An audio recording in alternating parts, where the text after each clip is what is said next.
Welcome to all. તો ભાઈ આજે આપણે બનાવશું ચૂરમાના લાડુ। તો ભાઈ લાડુ બનાવવા માટે સૌપ્રથમ મેં અહીં 500 ગ્રામ જેટલો ભાખરીનો લોટ લીધો છે। આ ઘઉંનો સેજ જાડો લોટ આપણે લેવાનો છે અને એની અંદર 2 મોટી ચમચી મેં ઘી લીધેલું છે, દેશી ઘી મોણ આપવા માટે। તમે ગાયનું અથવા ભેંસનું ઘી પણ ઉપયોગ કરી શકો છો। તો આપ જોઈ શકો છો મોણ આપ્યા બાદ કંઈક આ રીતનો આપણું જે લોટ છે એ થોડો થીક થઈ ગયો છે અને ઘી પ્રોપર એમાં ભળી ગયું છે। હવે લોટ બાંધવા માટે મેં અહીં 9 શેકું ગરમ પાણી લીધું છે। બહુ ગરમ નથી લેવાનું, મીડિયમ ગરમ પાણી લઈ અને કંઈક આ રીતે આપણો લોટ છે એ આપણે બાંધી લેવાનો છે મિત્રો। ગરમ પાણી નાખવાથી આપણા જે લાડુ છે એકદમ સોફ્ટ બને છે। હવે નાના નાના લુવા લઈ અને એના આપણે મુઠિયા તૈયાર કરશું। મુઠિયા તૈયાર કર્યા બાદ આપણે એક વાત ખાસ ધ્યાન રાખવા છે કે મુઠિયાને નાના રાખવાના છે, જેથી કરીને તે કાચા ન રહે। તેલ ગરમ કર્યા બાદ આપણા જે મુઠિયા છે તેને આપણે ગોલ્ડન બ્રાઉન કલરના તળી લેશું મિત્રો। અને જે પણ મુઠિયા હવે વધ્યા છે એ બધી એક બાય એક બધા મુઠિયાને આ રીતે આપણે તળી લેવાના છે મિત્રો। વિડીયો જો પસંદ પડ્યો હોય તો લાઈક કરજો, ચેનલને સબસ્ક્રાઈબ કરજો મિત્રો। અને ચૂરમાના લાડુ ખાવામાં એકદમ સોફ્ટ બને છે, એકદમ ટેસ્ટી બને છે મિત્રો। નાના મોટા સૌને ભાવે છે। તો આપ જોઈ શકો છો આપણા જે મુઠિયા છે એકદમ તળાઈ ચૂક્યા છે અને આપણે આ રીતે એને પ્લેટરમાં કાઢી લઈશું। મુઠિયાને રૂમ ટેમ્પરેચર પર થોડા સા તમારે ઠરવા દઈ અને ત્યારબાદ એનો એક પાવડર બનાવવાનો છે આપણો મિત્રો, પણ અત્યારે તે થોડા ગરમ છે એટલે એને રૂમ ટેમ્પરેચર ઉપર ઠરવા દઈશું। આ રીતનો મીડિયમ સાઇઝનો ભૂકો કરી અને એને મિક્સર જારમાં આપણે ક્રશ કરી લઈશું, જે કરીને આ રીતે કંઈક આપણને પાવડર મળી જાય।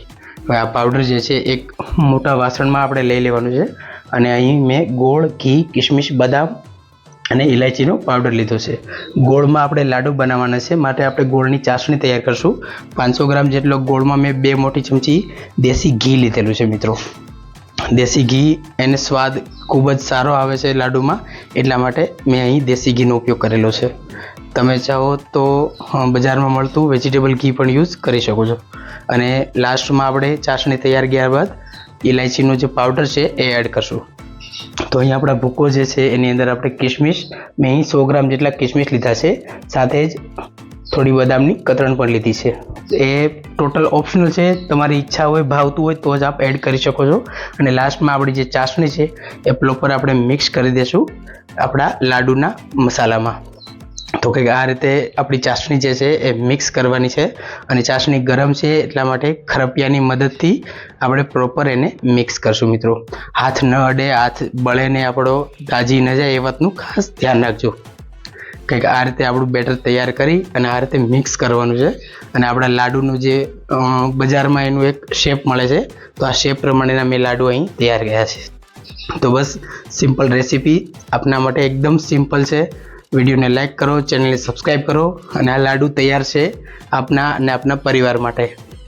ખૂબ જ ઓછા ખર્ચમાં, ખૂબ જ ઓછા સમયમાં આ લાડુ તૈયાર થાય છે। તો આપ પણ નિહાળી રહ્યા છો ચૂરમાના લાડુ, જરૂરથી બનાવજો મિત્રો। વિડીયોને એક લાઈક કરજો, ચેનલને સબસ્ક્રાઈબ કરજો અને આવા જ વિડીયો માટે અમને સપોર્ટ કરજો।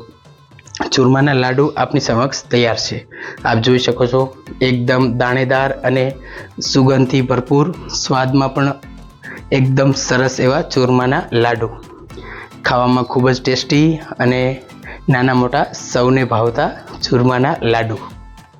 આપ જોઈ શકો છો 500 ગ્રામ લોટમાંથી ઘણા બધા લાડુ બનીને તૈયાર થઈ ગયા છે। એકદમ ટેસ્ટી, એકદમ સુપર ટેસ્ટી ચૂરમાના લાડુ। બસ આ જ રીતે આપ બનાવો, ખાઓ અને ચોખ્ખાઈ ભર્યું ઘરે બનાવેલું ખાવાનો આગ્રહ રાખો। જય હિન્દ।